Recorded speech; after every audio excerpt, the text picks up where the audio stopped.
What is up, fellow bench warmers? Welcome back, and this is your daily fantasy quickie.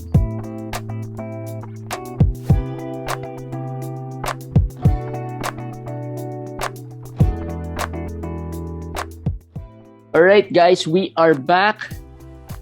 Did you miss us? All English quickie. We are back once again for our daily show. Komish, First day of the season. And First day overreactions from okay, what are the overreactions do you think will be the overreactions? let's say Let's talk about the games. Let's start with the Bucks and the Nets, where there's some things there that you feel like managers overreacted to. No, I've seen Bobby Portis being dropped because he's injured. I think not a lot of people know he'll be out for the start of the season, so he's being dropped. And I think that's wrong because Portis is, as you can see, they don't really have much depth, as we said, in the Bucks front court. So if you can put him in your IL or IL plus, I think that would be better instead of dropping him. And then I guess it's the others are not overreactions because I think Blake Griffin, LaMarcus Aldridge, Paul Millsap, they really look bad. Very bad. Even LaMarcus Aldridge looked very slow. And so a lot of people are picking up Nick Claxton, who started today. So it's an overreaction / not overreaction because people are thinking Bruce Brown was going to start. Yeah, so I was surprised by that actually, that Bruce Brown did not start. But thinking about it, that could have been a matchup problem. Matchup decision that they didn't start. But the thing that bothers me about that Bruce Brown is that he didn't play at all. Yes, that's the thing. So a lot of people dropped him, which I think is not an overreaction.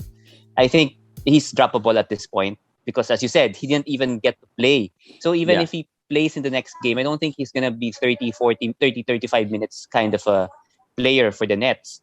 The other overreaction maybe is like Nick Claxton. But for me, as I said, he won't start every game. I don't think he's going to start every game. But it's a matter of time before they have to play him over LaMarcus. You saw it. I knew a lot of people watched the game. And if they want to win, they don't have any choice but to bench the veterans and play Nick Claxton. So picking him up now, I think is a good move. Yeah, it's a good upside move. Like there's really it won't harm you if you add him. Just make sure the one that you will be dropping would be, someone who's really droppable or. Actually, he can harm you because he's a terrible free throw shooter. Oh, really bad. Okay. If you watched the game a while ago, his form is terrible. There is some upside to him. Yeah. So if you will drop a player that you maybe pick last 13 spot, 12 spot, that can be still forgivable. Just don't give out a player who has higher upside than him. Yeah, that's correct. Other players that are being added, Jordan Nwora and Patty Mills, those are two scorers. I think Nwora for me, of course, Drew Holiday went out with a contusion, although the MRI was clean, so I don't think there was any tear or anything with his foot. But he's gonna miss probably a little bit of games, maybe a week. I hope just a week. So Nwora, I think, would be the one who's going to be benefiting more than. I mean, he's not going to start. It's still going to be George Hill, but I don't know. If you're in a deep league, maybe 20-team league, you want to pick up George Hill. Okay, go ahead. But 12-teamers, 14-team leagues, you pick up George Hill. Maybe gives you 4 assists a game, maybe 6 points, maybe something like that. Yeah, he won't hurt you with turnovers and all those things, but it's just. I mean, what's the point? Right? Yeah. We play fantasy for the thrill, and picking up George Hill won't give you any kind of thrill. So I'm out on George Hill, except if you're in a very, very, very deep league, 20, 18, 22, or maybe 30-team leagues, okay. I'm more on Jordan Nwora or Grayson Allen. But between the two of them, Grayson Allen is a little inconsistent and a little more three-point shooter, spot-up three-point shooter. Nwora can do a lot more. You saw his block on Kevin Durant a while ago. So I like Nwora. I like Nwora in Milwaukee. But the challenge would always be, I think, because Milwaukee has been starting Grayson Allen since the preseason. So it would seem like that Grayson Allen has that position locked up as a starter. Sometimes fantasy managers put a little premium on that being a starter and them being able to contribute as a starter. Plus, Yes. Grayson Allen has a little I would say he already performed sometime last year. I mean, he did some things last year. Yes. So I think that's the safer choice. Nora is the more exciting choice. So if you are into a higher risk, higher reward type of player, you'd probably pick Nora over Grayson Allen. Grayson Allen last year had games where he scored 20 something points, 6 3-pointers. You know, you'll have games like that. The problem is finding when those games will come. So he's not consistent. But if you want to stream him sometimes, now especially that Drew is out, I'm okay with that. I'm okay with that. But if you want somebody that's like maybe could become a Jordan Poole part 2, we'll talk about Poole later, but maybe a Jordan Poole part 2, Nora is the guy that maybe if you pick him up, suddenly you don't drop him anymore. The only challenge with Nora is that I don't see him starting anytime soon or within this season unless a major injury happens in Milwaukee. But I don't see him starting for any games this season. At least maybe for some where the star players rest. Let's talk about Patty Mills. 7 out of 7 from the 3-point range, 21 points, 2 rebounds. Well, he had a block. He didn't even start, so it's a normal. That's his normal role, right? Coming off the bench. I picked up Patty Mills for a streaming spot today, so I'm happy. But I only picked him up in one league because I'm trying to stream different players in different leagues to spread out the risk. So I made a mistake there. I should have picked him up in every league. If you ask me if he's a must add, I think in 14-team leagues he's already a must add because he's gonna have a big year in Brooklyn. As long as Kyrie's out, he's gonna have a role. 4 3-pointers a game. That's very easy for him, given Harden and Kevin Durant. The defense are focused on them. So I think Patty Mills in 14 team. In 12 teams, maybe, but I'm not that streamer into that maybe yet. in 14 teams. Maybe I mean, you can hold him in 14 teams. 14 teams. In 12, maybe stream him if you need the threes and the points. Yes. That's pretty much all he gives, really. Threes and the points. But usually he gives it in bulk and good percentages. He doesn't shoot just for the sake of shooting it. Yes. In Roto leagues, I would recommend picking him up. Whether you're in 12-team Roto leagues or 14-team Roto leagues, players like that who's a specialist is gonna help you a lot in Roto because he could really help you with your threes, and then maybe with Roto you can have a specialist like that and then trade somebody else who's also a good 3-point shooter with somebody else who can give you other stats. Harder to find stats like steals, blocks, or maybe assists. Yeah. So that will help you be flexible. So I would recommend in Roto, Patty Mills should be picked up. All right. So and maybe talk about, of course, those are the role players that performed well today. Let's talk a little bit about the star players. Durant played well. Well, not too well because he shot like 50% from the free throw line. Like he's 3 out of 6, I think. Yeah, he had an okay game. Yeah, it was an okay game. Stats, the counting stats were there. The percentages, the shooting percentages were okay. The free throws is just the one thing that is the big the glaring X for me in terms of the Durant checklist. The thing with Durant, if you watch the game, it's like you didn't feel him really exert too much effort. Yep. It wasn't the play. That's pretty much all. That's pretty much how Durant plays. Yeah, but I mean, it wasn't the playoff type urgency of Kevin Durant. So he was okay. If you look at the stats, he performed. He did well. So you should be happy if you picked up Durant. You should be happy because the way I see Brooklyn, people are saying they're so good, so strong. They're gonna rest Harden, rest Durant. Without Kyrie, I don't think so. I really don't think so. I don't think they're that strong of a team if their big men are all old and past their prime. So they would probably need Durant to play a lot this year. So if you picked up Durant, this is good. This is good news. And he's not even exerting too much effort yet. He can easily score more. I think he's just having that feel out process. I think he Yes. exploded a bit in the third because they were trying to catch up, Yes. trying to close the gap and see if they can win the game. But otherwise, it was just a coasting along. On the, I mean, and his teammate James Harden played quite well early on and fizzled a Yeah. bit towards the end because He was I a he think was that a, was Durant. he was a disappointment. I was disappointed with Harden. I thought he'll be doing much more than what he did today. And maybe It's it's just the the first defense. game. Yeah. As I said, don't overreact. It's just the first game. He's gonna probably be better. He had 28 and 8, which is Yeah, almost which a is not triple bad. double. Which is almost a triple double, but I expect much more from him, and I think he will Yeah. realize. He will realize Durant also that hey, we need to do more because looking at our lineup, we may need to do more. So I I think think we'll expect more from Durant. Harden would probably do a lot more. Should probably do a lot more than just 28 and 8. I mean, Durant's Yes. production right now is a little on the high side. I don't think he'll be able to do 32 points every night. He can, but I don't think he will. Yeah. Because he's older and, of course, the mileage that he had. I think Yes. it's in James Harden's shoulder.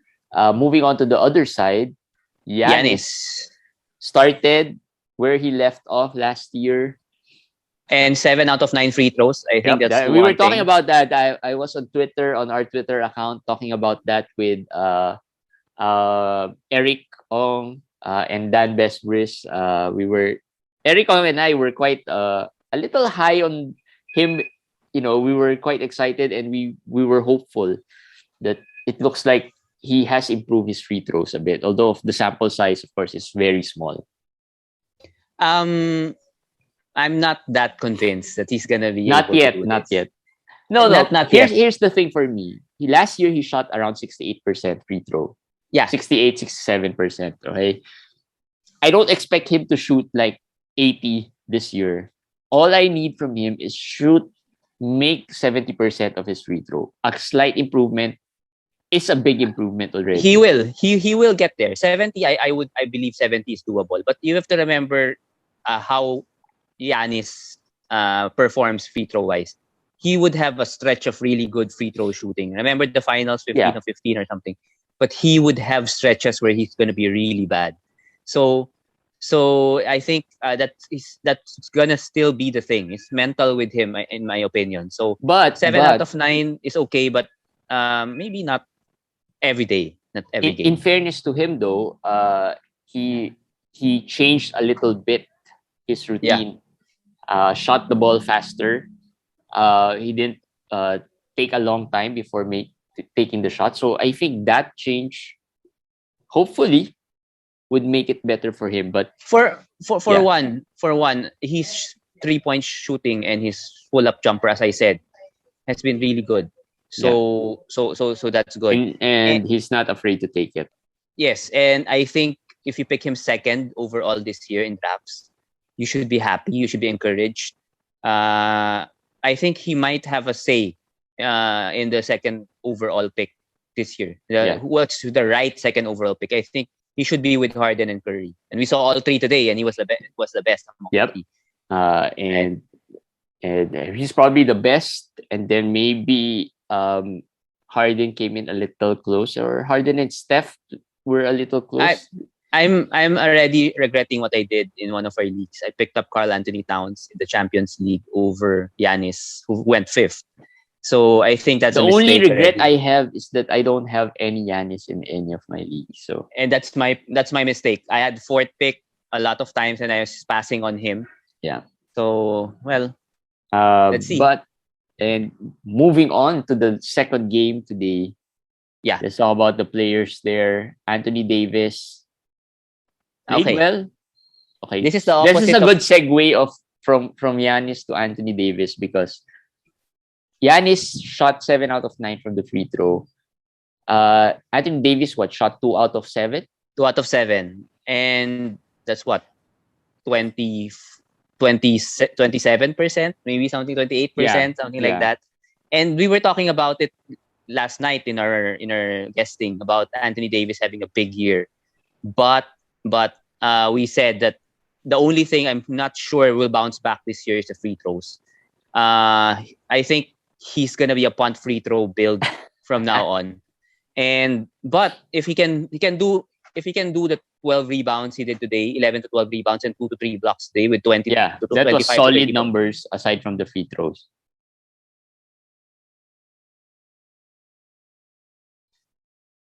Hello. Yeah. You're back. You're back. All right. Yeah. Those were solid numbers aside from the free throws, I was saying. And he started off well and he played well. But like any Anthony Davis season, every fall would give his owners a little, would make his owners a little nervous. And that's what I observed.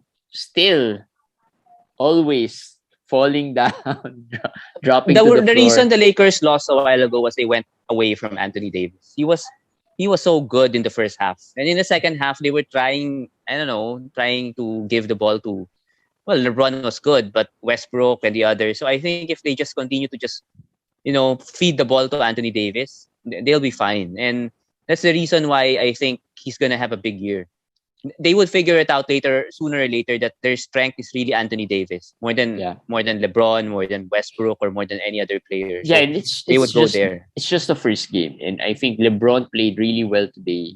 Started really hot and trying to prove everyone that he is not yet old and not a third rounder.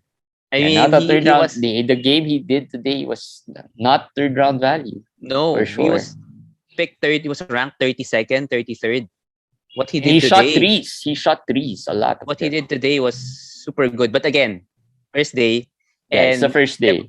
LeBron will always try to play better in nationally televised games. Mm-hmm. If you observe LeBron, that's his MO. He will really come out and play very well when it's a nationally televised game. But if it's not, he's still good. But he's not this good. And I don't think he's going to be this good for the whole year. He shot really well, and I don't think he'll shoot that well all the time. But as long as he's not going to be injured or doesn't get injured, I think he's going to beat the rank where he was picked easily. Yeah. Actually, in this game, there were really no majors. Oh, there's one major surprise. Probably an overreaction, or maybe not. We'll see. But let's talk about the other side. Steph Curry didn't shoot well. He shot 29%? My gosh. Yes. He killed a lot of fantasy managers' field goal. But he at least had the triple-double. So yep. And the assist. I like the assist. I watched a big part of much of the game, and because we've always talked about picking Harden over Steph because of the variety of stats that Harden gives you. And today, Steph gave us 10 rebounds, 10 assists? 10 assists, 21 points. So he had a better day than Harden. So he had a better day counting stats-wise. Shooting, of course, the field goal-wise is not good. Harden had better. But I'd love to see him get more assists this year. Yeah, me too. I'd like to see more from Steph. But this is a first day overreaction for me. He's not gonna be 10 assists or 8 assist guy. Maybe more, maybe 6, but 8 or 10, that's too much for him this year. I don't think he's gonna reach that mark consistently. And just so in case you didn't watch the game, I watched the game, and there were some the way the Warriors play is that he becomes a decoy for all of the other players. That's why he gets more assists now. And the shooting touches are less, unlike last year, wherein they relied on him to really score. And I think that was also because of how the Lakers were defending him. Yeah. The Lakers were terrible today defensively. And that's something to also monitor, because last year they were really good. And this year with the new personnel, they were really bad. So let's see how the other teams play the Warriors. But one thing about Golden State and Steph Curry, they'll have Clippers, they'll have OKC, they have Sacramento, 4 road games, and then they will have 8 home games. So I believe the road games are winnable. They're all winnable. They're all weak teams, and then they'll have a 8-game home homestand. So they might have a very, very good start to the season, which would help Steph's value for sure. And his Robin to the Steph Batman is Jordan Poole, who started slow. Actually, Yeah. Steph and Jordan Poole started really slow, and I think it's because, like you said, the defense, it was bad. The Lakers defense were not really good, but the length had, an effect on the shooting, I guess, of Steph, because they were switching Anthony Yeah. Davis on him. So they had the length to guard him outside. So I think they both started really slow until the second half, where Jordan Poole started picking it up and shooting. In the first half, Jordan Poole looked like the Jordan Poole of old. A lot of people, I saw some groups, fantasy groups, there were messages about Jordan Poole in the first half, like cursing him, saying they made a mistake in drafting him and everything. And then, after the game, that person say that, okay, maybe I overreacted. That's too much of an overreaction. One half is too much. And I've been asked about Jordan Poole, and as I said, he's a threes and points guy.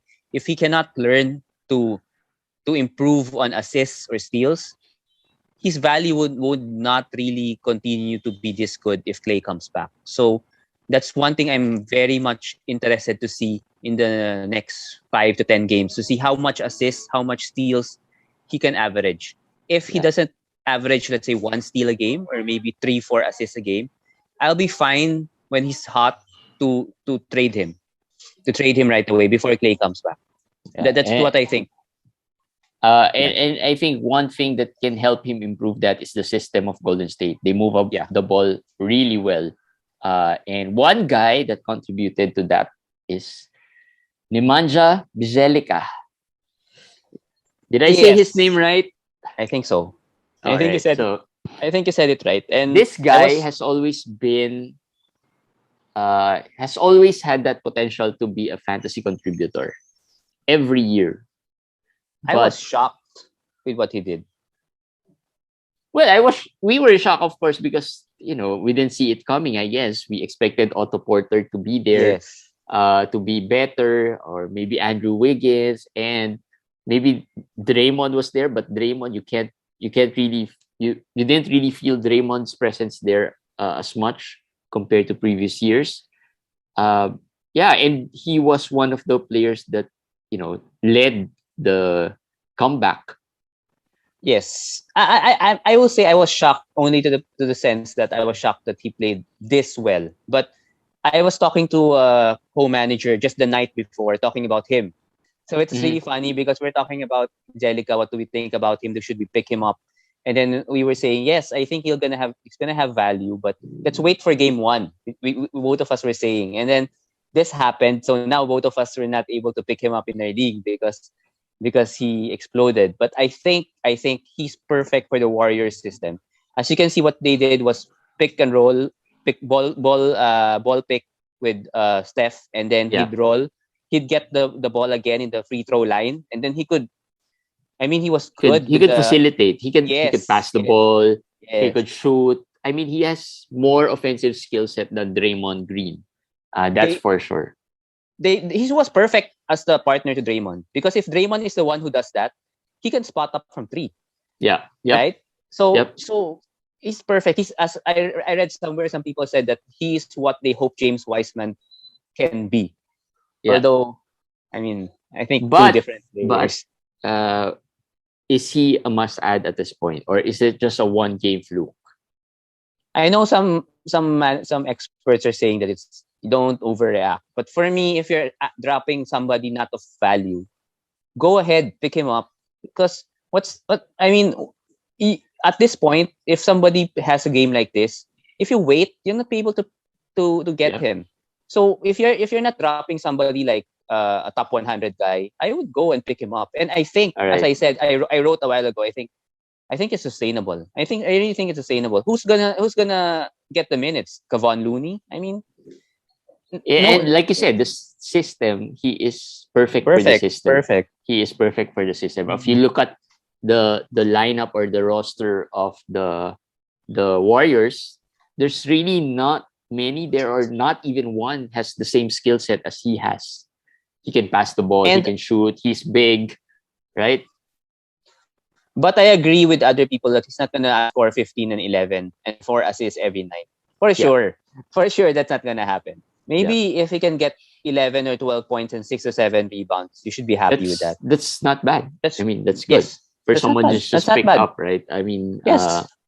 And the only, I guess, drawback is the defensive stats. Of course, you won't see much of those with Bjelica, but again, you can find it elsewhere anyway. All right, so those are the 2 games today. That's what we're gonna talk about. But aside from those 2 games, there have been some.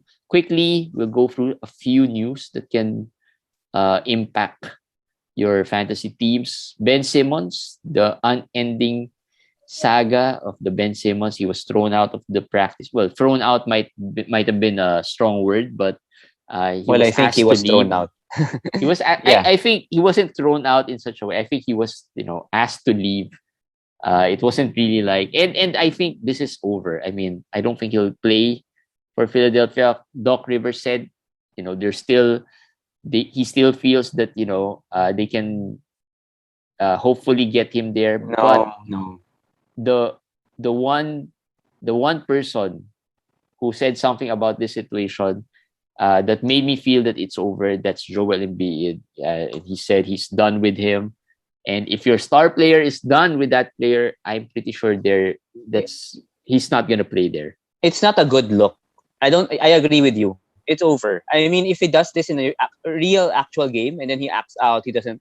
Maybe Doc will tell him to report to the scorer's table, and he doesn't report, and then they have a big meltdown or drama in an actual game. That's not gonna look good. And the owner himself, we all said Daryl Morey will not be pressured, but the owner, when this happens already and it's a really bad already for his team, I think he's gonna step in and say no. Trade the guy. Just find acceptable package and trade him. So there's no way he's gonna play after everything he's doing in practice and all those things. Yeah, after what Joel Embiid said, because the coaching staff, Doc Rivers saying, things that is probably needed for him to get traded. Doc Rivers is a politician.